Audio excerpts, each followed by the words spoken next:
This week on Arizona Illustrated, a passion for chess. I think that chess can bring people together from all different backgrounds, all ages. Mushrooms on Mount Lemmon. And there's thousands and thousands of varieties that could be being enjoyed. You just got to get out there and find them, start cultivating them. The Bisbee Science Lab. Here it's all hands-on learning and experiments, and there's more discoveries. And from Far Afield, Sad Reptilian.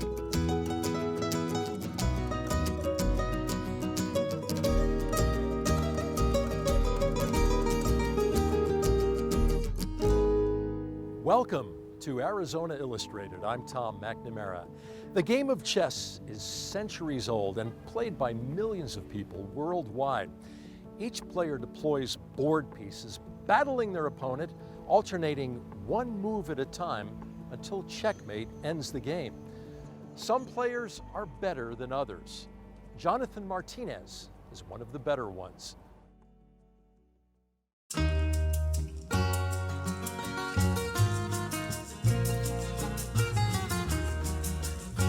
Right when I started to play, I just loved it right away. I don't know what it was, but it made me feel something that I'd never felt before.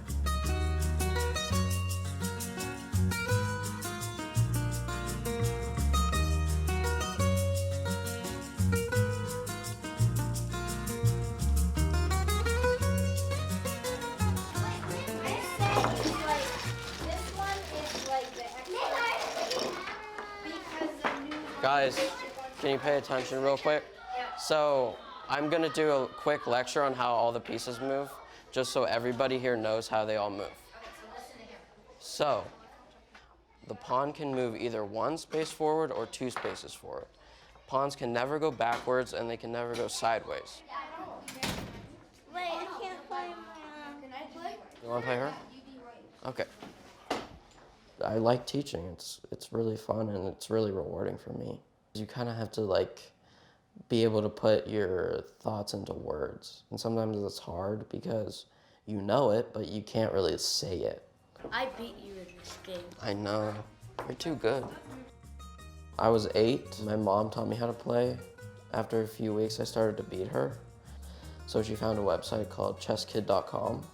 I stayed up all night playing on that website, and that's how I knew I was hooked on chess.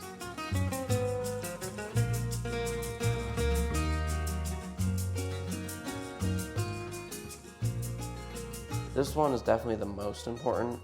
This is the state tournament.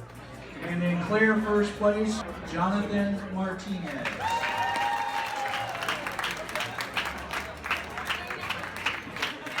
The first rating that you start out with is unrated. Then after you play a tournament, you are 100, and then it goes up from there. And I'm an expert, master's above expert, and then FIDE masters above master, and then international master, and then grandmaster. Grandmasters, I don't even know. They're just so smart, and I don't even know how you could become a grandmaster. It seems so far away from where I am now. Can you click on the bell? No. You gotta click it one more time. Yeah, click that one. Well, there. He analyzes my games, sees where I went wrong or right, and so that's what we're doing basically, yeah. Well, we met at the Amateur West. I was a tournament director there, which means I didn't play, but I helped solve disputes, do award ceremonies, all that stuff. And he was playing, and we had a mutual friend. I guess he liked my teaching style ever since that, so. My question is, why didn't you play knight here? That's a good question, yeah. But what am I gonna do if he brings the pawn there? You're kind of cramped, right? Yeah. Yeah. I know. So, when you're cramped, what do you do normally to free yourself? I think that chess can bring people together from all different backgrounds, all ages. Our relationship is just a perfect example of that. I've met a lot of people through chess. I don't know how to explain it. think like a chess player. We kind of attract each other because we kind of have the same mindset. Planning ahead, being confident in your decisions, also being confident just in general. We kind of like understand each other, I feel like, on a different level.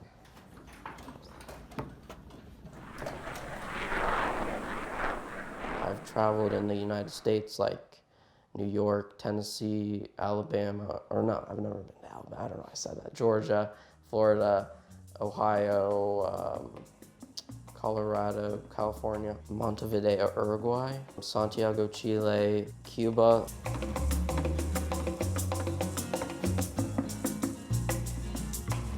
One of the games I played in Cuba was against a FIDE master.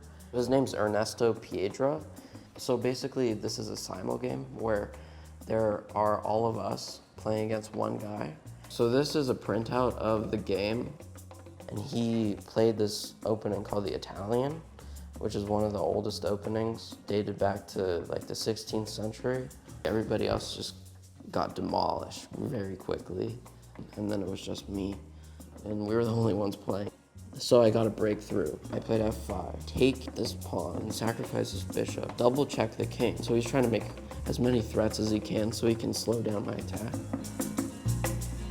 Rook g8, king here, and then I checkmated him. I put him away, which is crazy. And I would have never been there if I had not played chess. I think chess is such a great game, and I would have never met the people that I met if it wasn't for chess. So I try to bring that to people.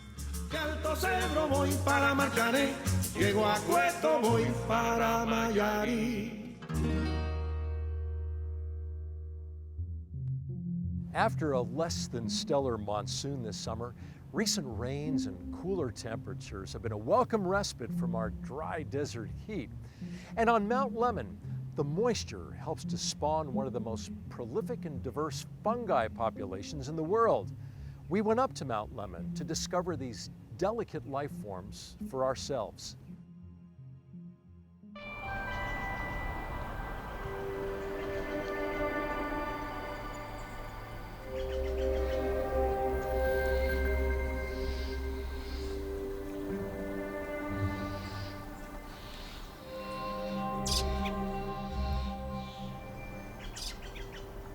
Here we are on the top of Mount Lemmon, and any day that, even if we weren't to find one single mushroom, any time you've spent a day in the woods, you've already won.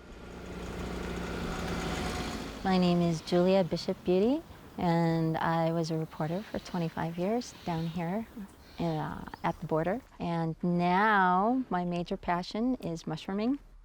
I've joined a group, and we hold mushroom growing classes, and we have mushroom hunts. We look for mushroom treasure, right? Which is what we're doing here today. But what if I open it? It's still brown all the way through. Exactly, it's just incredible. You're out here in the forest and you suddenly seeing bright oranges, bright reds, blues, whites, purples, any color, bright yellow. So it's something really amazing, and the fact that it only pops up at a short time of the year and disappears again, it's just a really magical thing to be the person that captured it in that small time that it was there. My name is Niles Bauer, and I run the Mushroom Club here in Tucson. We're in Mount Lemmon in Tucson, Arizona, because this is probably the densest mushroom population after the monsoons of any place in the world, or of any known place in the world. Because we have the monsoons, and because the monsoons are finite and fairly short, the mushrooms have to emerge during the monsoon or soon afterwards.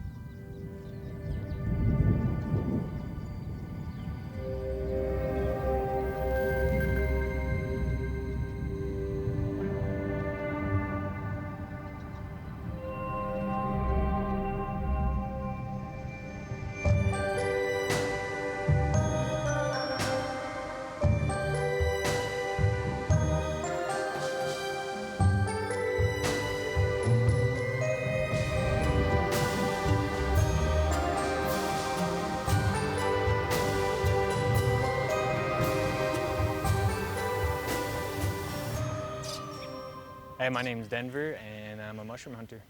I just really have a hobby and enjoyment to come out here into the mountains during the rainy season and find all the delicious, medicinal, edible mushrooms that I can.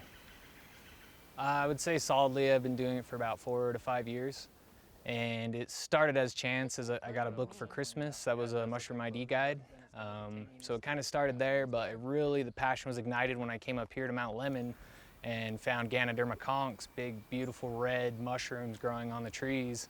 And that just really started a passion for me to come up here and see what else I could find year after year. Anytime you say the word mushroom, all you hear people talk, oh, trippy mushrooms, this and that, but it's really a sad state of affairs because most Americans, most Westerners don't have a relationship with mushrooms. And whereas most other countries do, any other countries, they really love mushroom hunting, they love gourmet mushrooms. And in America, unfortunately, we only know of 2 or 3 varieties really when there's thousands and thousands of varieties that could be being enjoyed. You just got to get out there and find them, start cultivating them. So over here you see some nice polypores.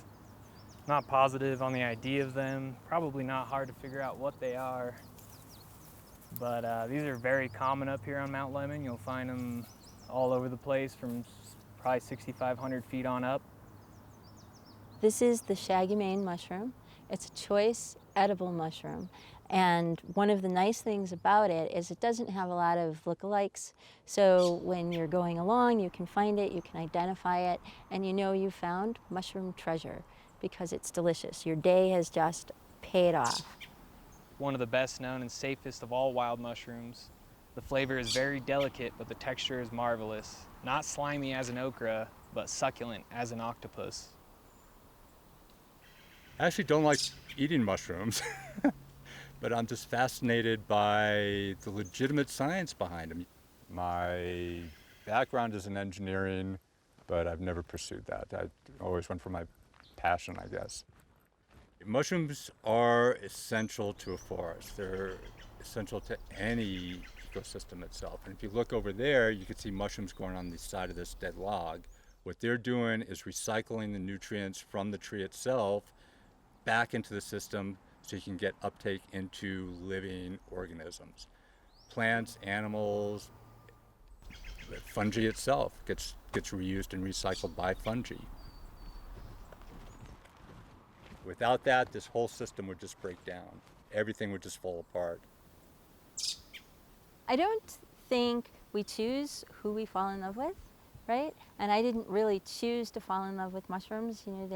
They appeared, it happened, I fell in love, and then after that, I can identify logical reasons, such as, they have incredibly huge medicinal properties, or they have chemical warfare between each other and make little chemicals, or they support all life on the planet, right? So I can use all these logical reasons, but basically I just fell in love.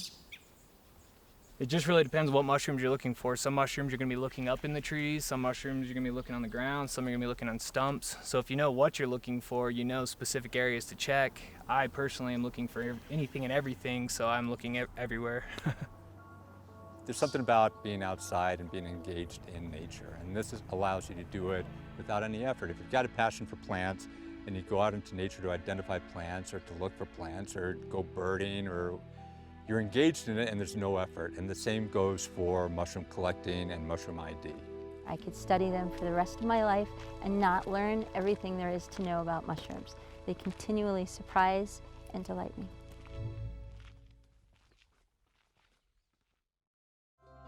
Like what you see on Arizona Illustrated?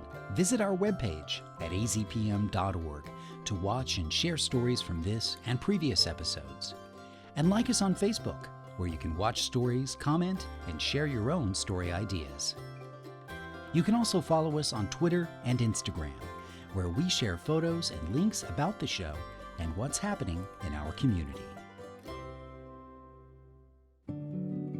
In today's increasingly technological world, STEM education for the next generation of scientists has never been more important.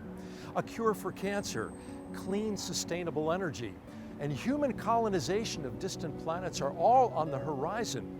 And the path to that future may be bubbling up in the minds of kids in small towns across the country.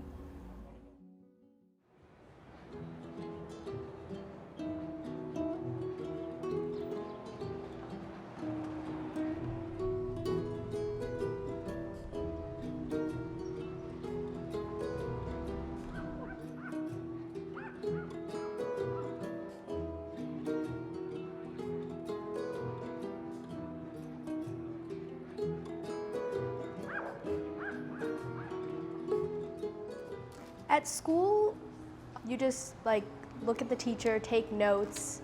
It's all very paper and boring, and here it's all hands-on learning and experiments, and there's more discoveries, which is a big part of science that I enjoy. As you can see, the red wire and the blue wire connected to a battery connects to another battery, makes movement between it, which causes electricity, which causes the vibration.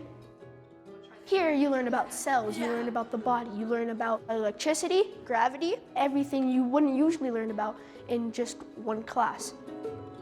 As you can see, this is the beating heart, obviously.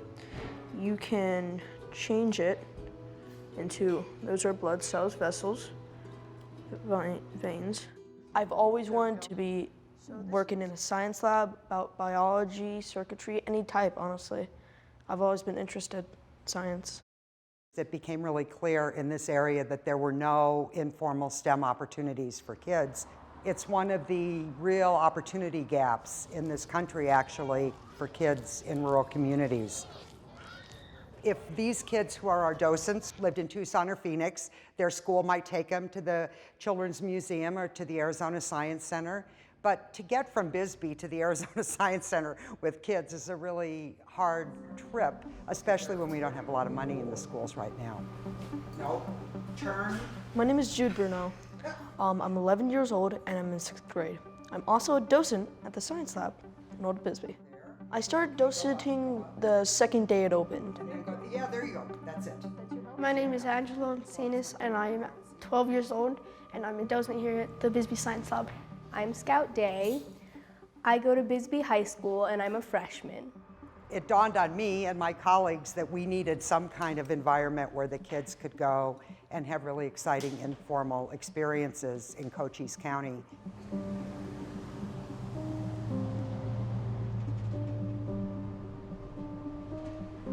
Well, my friend was volunteering here and he took me to the grand opening and I just pretty much fell in love with everything. There was a 3D printer and I was watching this little bear being printed out, and then I tried the VR and it was just so crazy that I decided I had to be a part of it. I really like the slime, so I help with the slime a lot. We mix glue, borax and water, and like glitter and food coloring, and then it turns out like this. I like to play with it. It's very relaxing to just squish it.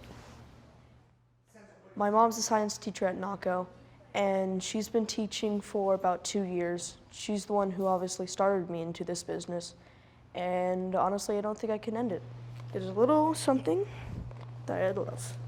I want to be a computer engineer, and maybe even make some video games if I can. But I've always loved circuitry. I've taken apart consoles, controllers, computers, see how they work and put them back together. My dad did teach me a lot about it. He was amazing. He was my love of my existence. He was just a great guy. He passed away last year, so I can't really see him anymore, but he still lives in my heart. There are kids that are here a half a day playing with the stuff that's on the tables and the slime and the VR. So I think we were surprised by how interested the kids were in this space and in spending time here.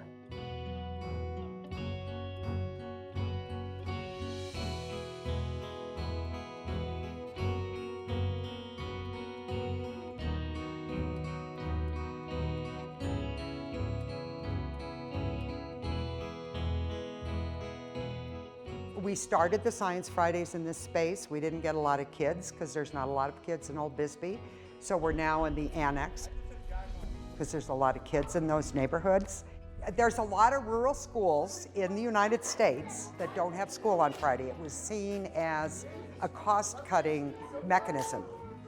These are all the pieces to design a chariot that will look something like this. We wanted to provide a weekly science experience for kids on Fridays when there was no school. Right now, the Arizona Science Center is doing 2 projects a month. So we're just trying to get the word out and build into people's understandings that on Friday afternoons there's hands-on science going on. Building that reputation and getting the word out has been more challenging for us than we thought it was going to be. You know, we thought if we build it, they will come, right? And we're going to turn this until the blue dot on the sphero is facing us. Schools can't do this alone, is the fact of the matter. Teachers need to be kind of retrained in how to do field work with students, how to do hands-on science with students.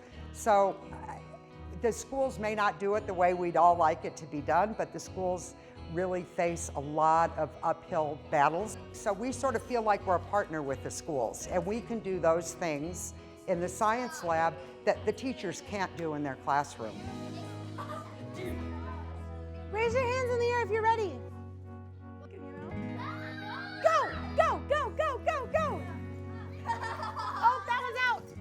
The ultimate goal is to have some kind of permanent science center lab in Bisbee. And what that ultimately looks like is something that we hope to hear from the community about.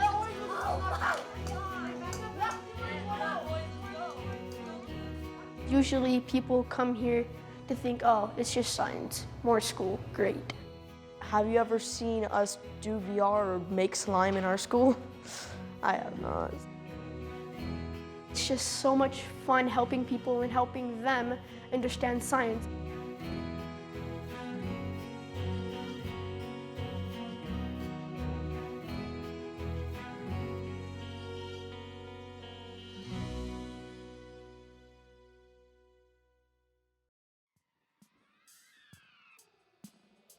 And now, from our Far Afield series, this is Sad Reptilian in Tucson.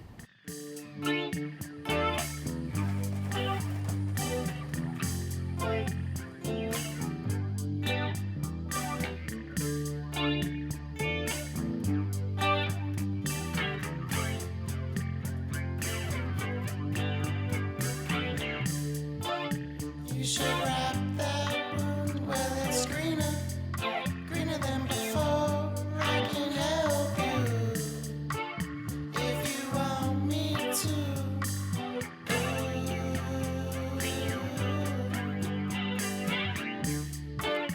You should ask that bruise, well, it's blacker than blue.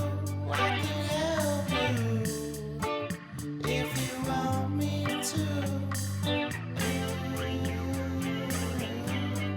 But it's mind over matter to get by.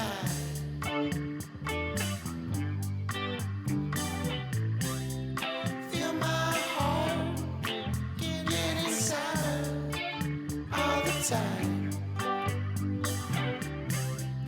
Break my shell, clip my claws, burning my eyes. You know it's mine over matter to get by.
Thank you for joining us here on Arizona Illustrated. Here's a sneak peek at a story we're working on. El Chapo's tunnel, when that was discovered, I remember being in Douglas and all of a sudden there was helicopters everywhere, you know, and it was like this invasion of helicopters, but it was the media. You're inside the warehouse that housed the exit of Chapo Guzman's first drug tunnel. And this grate that's down to my right here on the ground is where it came up on the U.S. side, and it started in Agua Prieta, 330 feet south of here. There, the access to the tunnel was underneath a pool table that was on hydraulic lifts. Significant because he made lots of tunnels, and this is his first one. He started this in '89, and it was found, busted by DEA in May of 1990. I'm Tom McNamara. See you next week.